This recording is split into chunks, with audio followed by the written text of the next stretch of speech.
This is Jeremy Pakman, David Pakman, and he has a very interesting concern that I found pretty funny, so I'm going to play it.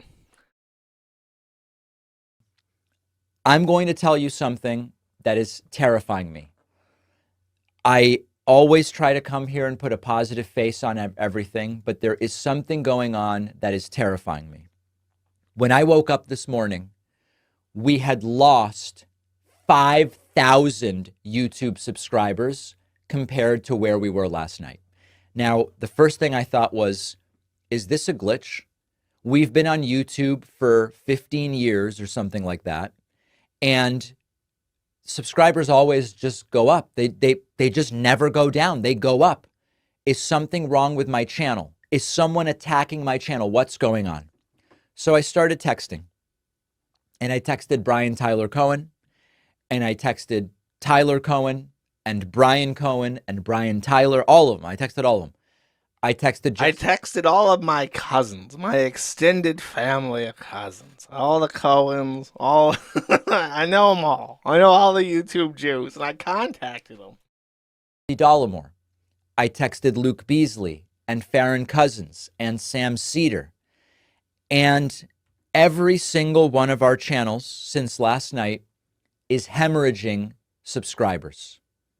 What is it that is going on? Here is a graphic. As you can see, subscribers just go up, up, up, up, and they are down.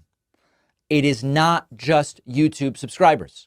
We are seeing record cancellations of paid memberships. Record cancellations. These are the people that keep the show running. Now, for a moment, I thought, if it's just YouTube, maybe YouTube is purging people who are inactive subscribers. And once a year, usually YouTube does this and you see a little decline and then numbers go back up. They're not doing it. They're not doing it. And if that were the case, we wouldn't be seeing paid membership cancellations on the website. So now I understand what is going on. It's terrifying, but it is happening. A lot of people are checking out. I heard anecdotally from a couple dozen people who said, David, I just can't do it anymore. I just can't do it. I'm checking out. I'm out. And the reason that this is terrifying, not only because it puts everybody in left-wing media's livelihoods at stake and at risk, it terrifies me because our instinct is the opposite of what the right does, and we will get crushed if this is the way we respond to a defeat. I feel like the reason why is that this like political slop that these kinds of people put out is so emotionally charged, and it like entirely is contingent on how you feel about things, how you feel about immigration, but how you feel about healthcare, but how you feel about things like abortion. And when you have to like drum up those emotional bandwidth to like sustain your product, it is pretty exhausting to people. Um, Whereas I think with a lot of what got Trump in is like it's not about how you feel, it's about the pressures that exist that are making your life miserable. Like the inflation issue, the cost of living in the U.S. and the cost of healthcare in the U.S. and the the answer about, well, you don't want to tear apart these Mexican families, right? It's like, well, when my healthcare is like $1,000 a month, if they're the reason why, if I'm giving them free coverage and they're the reason why my coverage costs so much, yeah, actually, fuck them. I don't like them. So there's one side that's very easily like falling into place. Like, yeah, if we got rid of that and moved more manufacturing back into the U.S., we might actually have like a real country that's financially stable. And that's not a very emotional kind of position to be in. Whereas Orange Man is really bad. He's basically Hitler. Don't you want to stop that? It's like, oh my God, well, I don't want to support Hitler. That's a very emotional kind of thing. I don't know. Maybe that's a little bit of a cope, though, because I'm sure that the other side considers their. One of my favorite memes, for as an example, is that there's a saying that I've heard both ways, that reality has a left wing bias. And you see the exact same thing from conservatives. Reality has a right wing bias. That doesn't really mean anything. It's just people like, yeah, actually, my position is objectively more truer than your position. So you hear it from both sides.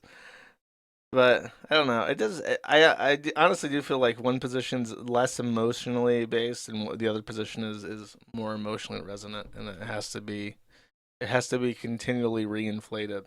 And I think that with Trump winning, though, like with the re-election of Trump, it's sort of this like Star Wars type thing where it's like the Empire Strikes Back. It's like, oh fuck, we have to go blow up the Death Star again, and it has like this heroic thing where it's like, come on, folks, let's go out and vote, and then you lose, and now it's like, well, you can't do anything to him because he's president and he's not going to be able to run again. So it's over. It's over for 4 years. There's no point even paying attention to anything because he's going to do what he wants to do for at least 2 years. You know what I mean?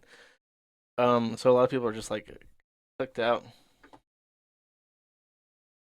I do hope, man. I can't imagine. There's so much like slop, and I hate it so much. I hate like checking websites and seeing people talking about Destiny like he's a real person and not a Nebraskan carpet cleaner who abandoned his child.